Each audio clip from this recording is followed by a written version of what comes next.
Good morning, New Vision Center. My name is Reverend Leslie Goodwin. I'm one of your senior ministers, along with Reverend Karen, who has been our host today. And I'm just so delighted. I'm so delighted to look out into our physical sanctuary and see a beautiful gathering of beloveds who have found the place in their heart, in their mind, in their consciousness, and in their gentle love of everyone else who is a part of this community that is willing to mask up, to take care of those amongst us who are immunosuppressed, who maybe can't get the vaccine, and to ensure within our own walls that the reopening team doesn't ever have to be the reopening team again. Let's take care to keep the doors open, yeah?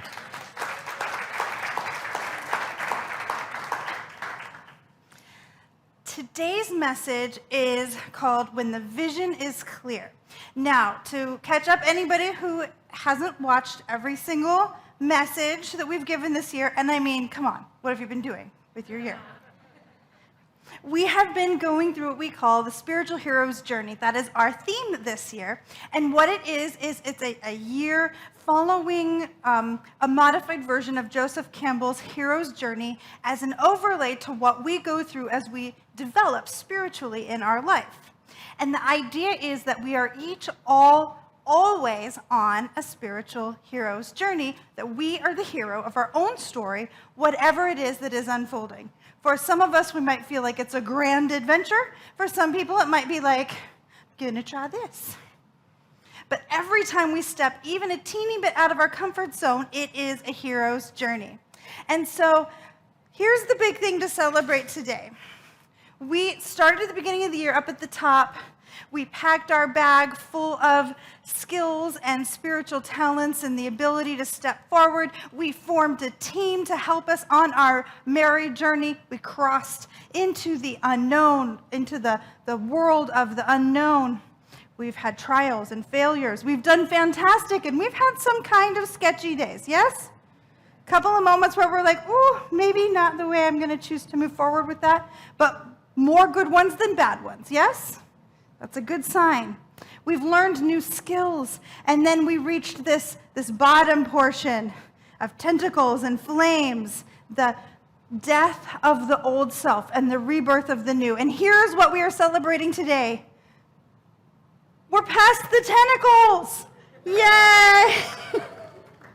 Is everybody ready to be past the tentacles? I'm ready to be past the tentacles. And we're to this place called Revelation. And at Revelation, it's when we're revealing the truth of our new self. And you'll notice that right after it, it says, finally changes. So there's a little bit of a lag between this is who I am now and I'm actually showing up that way. It's a little step, you see, this is who I am, this is how I'm showing up, and we're right smash in the middle of that. And it's good to know where we are, isn't it? It's good to take a moment to recognize that I have chosen to be born anew, to be created anew in this new way, in this way that I have chosen. I've claimed it. I'm owning it. And I may not 100% show up that way every single moment from the very first day I declare that. Yeah? Because we're people. And I don't know about you, but when I'm not paying attention to what I'm doing, I tend to do the old thing. Because it's a pretty strong habit. I've built up a really good neural network of behaving the old way out of years and years of doing it that way.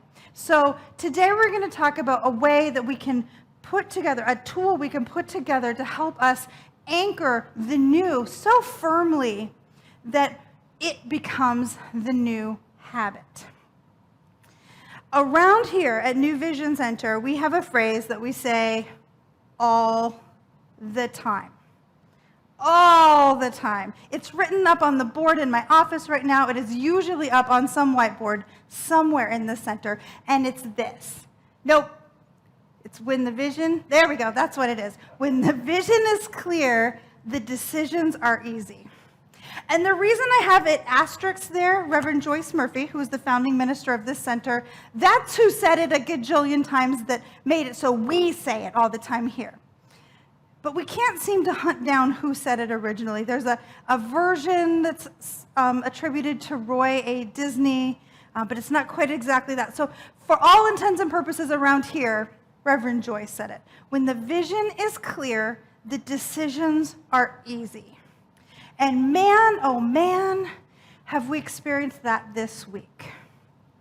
When you have the principle of your high intention in a set format that you can check in with to determine if you are walking out your life the way you say you're going to live it, it makes what do we do so much easier. So our vision here at New Vision Center is revealing the power of love. Revealing the power of love.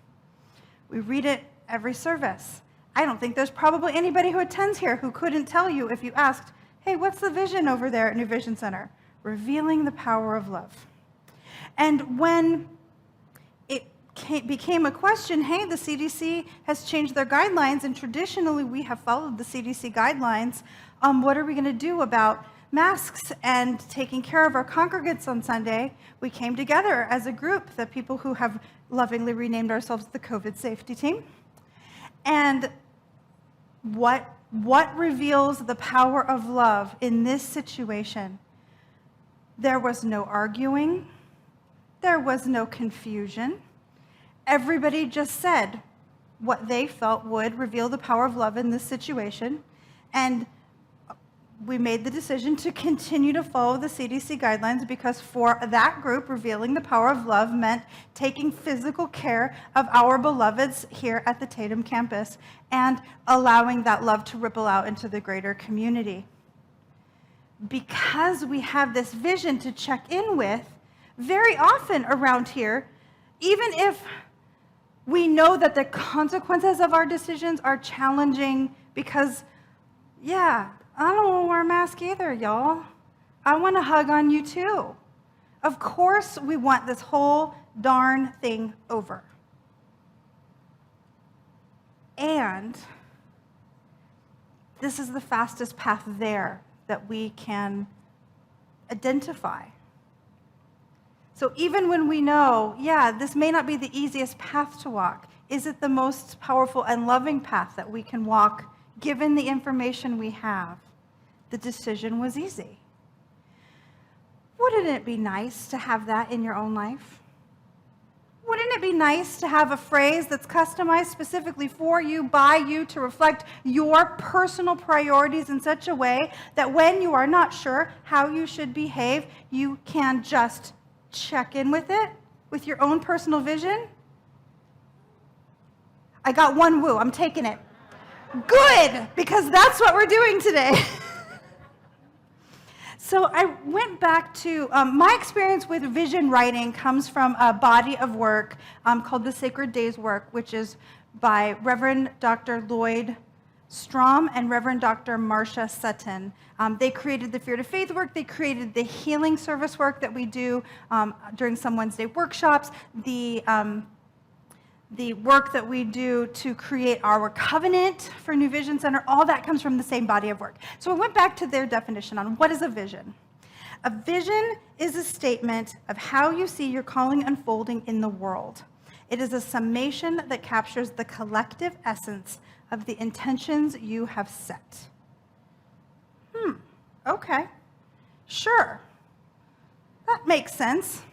Not sure I could write a vision based on that definition, though. A statement of how you see your calling. You notice calling is capitalized. It's your divine calling.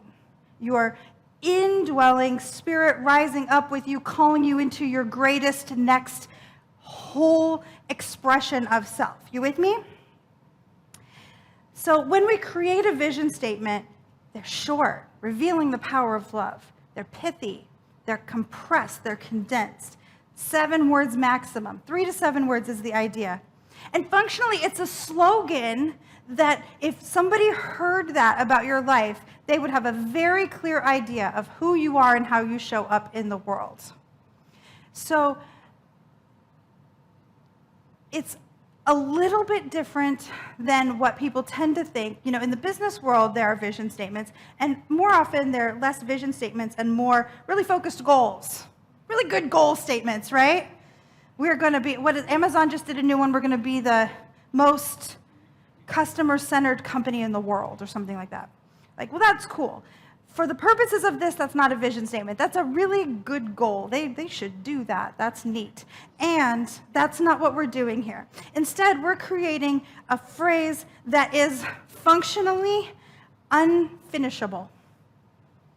We want something that no matter what we're doing, work, home, friends, hanging out here at NBC, doing service out in the world, no matter what we're doing, it's a description of the way we be and what we most prioritize, whatever we're doing. So it's not something that we can ever check off and be like, oh, revealing the power of love. Yeah, I did that. I'm done. I revealed it all. Consider it revealed. We're going to have something that we can check in on over and over again. And the other thing is to recognize that this is a living document. It's a living statement, meaning it can and probably will change over the course of your life. Our priorities change. Who we are strengthens and deepens. How we relate to words and qualities of God in our interactions shifts over time as we grow, as we develop. And this is a good thing. So the first thing we're going to shake off here is any fear that I'm going to pick the wrong vision and screw it all up. So shake it off. Shake it, shake it, shake it. Let it go. We're going to Taylor Swift it a little bit. Shake it off.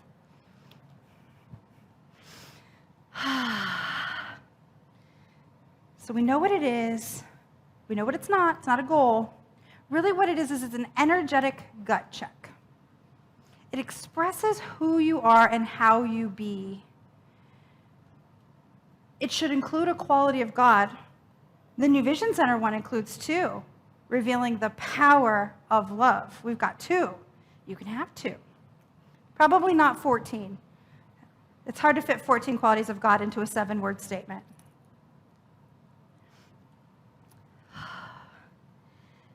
And the biggest thing is we can check in with it when we don't know what to do, when we aren't sure what to do. So full transparency, I have one. Mine is inspiring through creativity. So I'll take you through a low-key journey through how I got there. I wanted a vision statement that explained or guided me and helped create clarity for myself and anyone else about who I am and what I value. So I started with, where am I at my peak expression in service to the universe?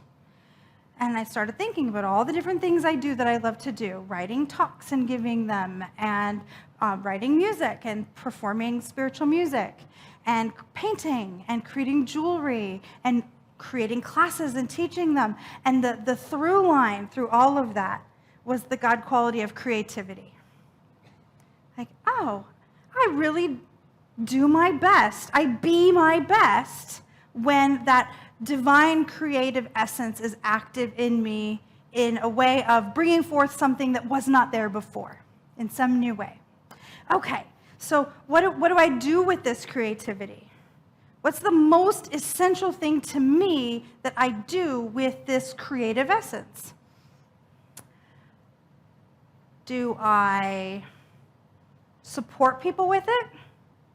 Sure. That could work. Do I express myself with it? I do. And that's of a lot of value to me. I'm not sure how much value it is to the rest of the world, but it really is a value to me.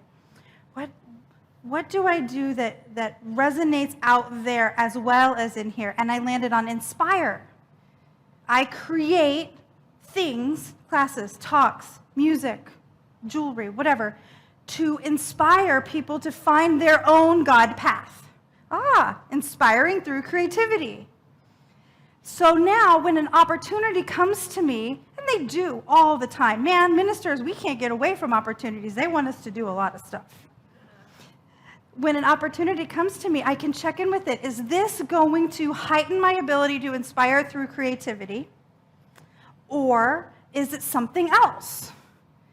And 9.9 out of 10 times, if it is not something that will allow me to or encourage me to inspire through creativity in a new way, I will say no thank you, so that I keep my schedule open for the next opportunity where I can walk out that vision in a powerful way. Because for whatever reason, that's the path through which I do my strongest ministry. The awesome thing about this is that this process is easy to find for yourself. It's easy to do it. We're going to do it together today for you. I got another woo. I'm taking it. There's the occasional one woo. I don't know who woos, but I love you, whoever you are. Okay, so the first step here is to find who I be, to find our God quality. This is the aspect of God that is the most important to you. So let me just go ahead and say it. Yes, they're all good. They're God qualities. I don't think anybody's going to be like, beauty? No, don't care about it. Balance? Stupid. Abundance? Unimportant. No, I mean, we want all of them. So choosing one is not choosing any of them. So that's the next thing we're going to shake off, is the idea that we're saying no to anything we don't put in our vision. Shake it off, shake it off. However, when we put up a list of God qualities, now, this is not an exhaustive list. Your favorite word may not be on this list. Do not think you are trapped by this list. But when we put up a list of God qualities, one or two jump out at you, don't they? So I'm just going to invite you to close your eyes or soften your gaze and allow to rise up within you a felt experience of a time when you were absolutely on purpose. Living your best life, doing your best work, connecting fully with indwelling spirit. Just let that feeling tone simmer within you. And I'm going to read these God qualities up here and see which ones jump out to you the most as related to that feeling tone. Abundance, balance, beauty, compassion, creativity, freedom, joy, love, oneness, order, peace, power, unity, wholeness, wisdom. I invite you to grab onto the one or two words that most connect with you. And as you bring your attention back into this physical space, you may notice in your Keep Me sheet, we've given you a little bit of space for writing notes.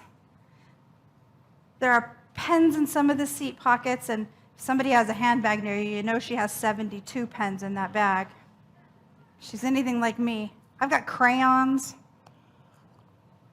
Just go ahead and scribble down those one or two God qualities. If one came up for you that isn't on my list, write that down. This word or words jump out to you because your heart sings when this quality is most in action. Something about the way you walk out God as you is about that quality. So just soak that up for a minute. If that's a new idea to you, let yourself make friends with it for a moment. In a world that promotes a lot of false humility, it's hard for us to sometimes be like, yeah, I be the love of God. I be the love of God at the grocery store. I be the love of God when I'm pumping gas. Just pumping and loving everybody. Ever do that? Like you're doing some like boring task and you're like, sending love, sending love, sending love to the cars driving by. I know some of you do this, right? If balance is your word, finding that space between work and life, between creative and fellow mind for the open receptivity, if that is your word, you're just find in that chill space. And you know when you do that, you are inviting everybody else to do that in their life too, creating this open, beautiful space. We're going to claim that. That is our truth. Our vision is our walking out that word. So now, how do we find out how we walk it out? How do we find out how do we walk it out? We're going to do the same thing. So we've got a list of action words. Again, this is not all the action words in the world. Yours might not be up here. And we're going to do the same thing. I invite you to close your eyes or soften your gaze. And even as we recognize that every way of walking out a quality of God is a good way and a valid way, we're going to call up a different experience of being in that happy, juju, good living space where your word, your quality of God word is active in how you're showing up. The love of God, the abundance of God, the wisdom of God, whatever that is that you're being, notice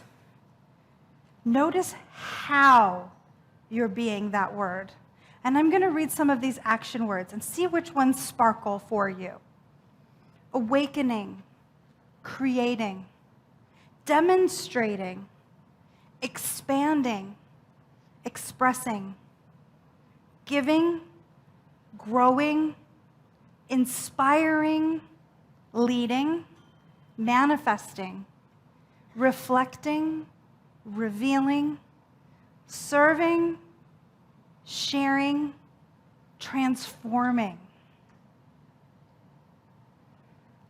Let one of those words or another ing word rise up within you.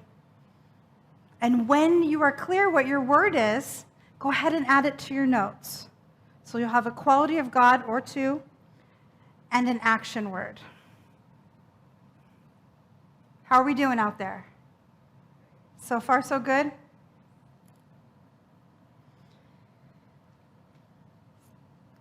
So now we put it together to make, not really a sentence, a phrase that makes sense. And I call this task putting it together, because I'm creative. So you'll notice here at the top, we have revealing the power of love. The green words are what I would call connecting or filling it out or creating specificity words. So revealing the power of love. Revealing is our action word here at New Vision Center. Power and love are God qualities. So what do? We're revealing the power of love. The next one is mine. Inspiring is my action word. Creativity is my quality of God. I am inspiring through creativity. Reflecting the peace of God. Feel how the action word and the quality of God come together. Transforming the world through joy. Ooh, that's a lovely one. I can feel somebody in this room is going to have that one be. I can just feel it.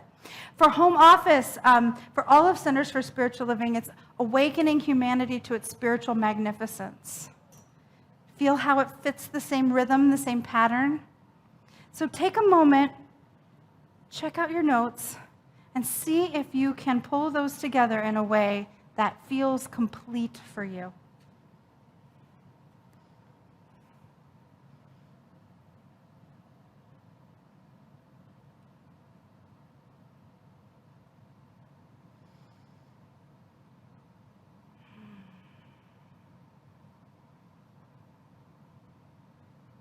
A reminder, this is a living document. If you don't finish it before this service is over, how very, very normal. You're a human. Congratulations. Even if you've already finished it, even if you finished it before I told you to finish it, because you know some of y'all out there knew where this was going and did the worksheet early, right? I was always that kid in elementary school. Even if you have the perfect one right now, in a month, it might be different. In a year, it might be different. In 5 years, it almost certainly will be different. And that does not mean you did it wrong. It means you are doing life right and allowing yourself to grow and evolve the way humans really are supposed to grow and evolve. If we stay the same forever, how are we revealing, transforming, expanding anything? at the end of the message, at the end of the day, this is what I hope for everyone here, everyone participating, is that when the big questions come, should I take this job? Should I make this move? Should I sell this house or buy that one? Is this relationship right for me? Is this project for me now? That you can go to this vision and it will create clarity for you in a way that allows you to know not only what is yours to do and what is not yours to do, but why and what comes next. We are a vision-led community, and it is my deepest hope that we become a vision-led community filled with vision-led individuals, because that is the path that changes the world. Are you with me? And so it is.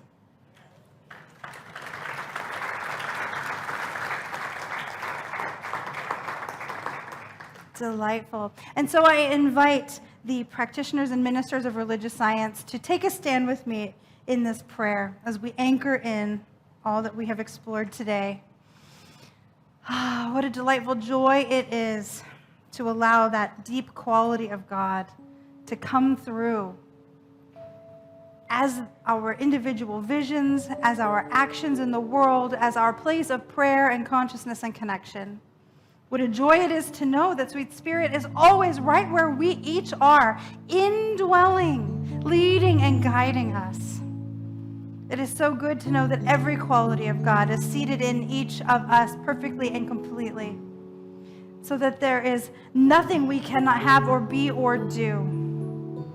And yet, as we set priorities in our life, this vision assists us in what most calls for our attention, our time, and our energy. So good it is to be God in action as we shift the energy of this planet to be one of more love, more healing, more peace, more joy, more good, more than enough for every being in perfect balance. And so I speak a word of blessing over everyone at the Tatum campus, over everyone in the online campus, over everyone driving by outside on Tatum Boulevard, and every beloved who does or has ever called New Vision Center home, knowing that vision is aligning in each of us perfectly and beautifully, and it is good. And so it is.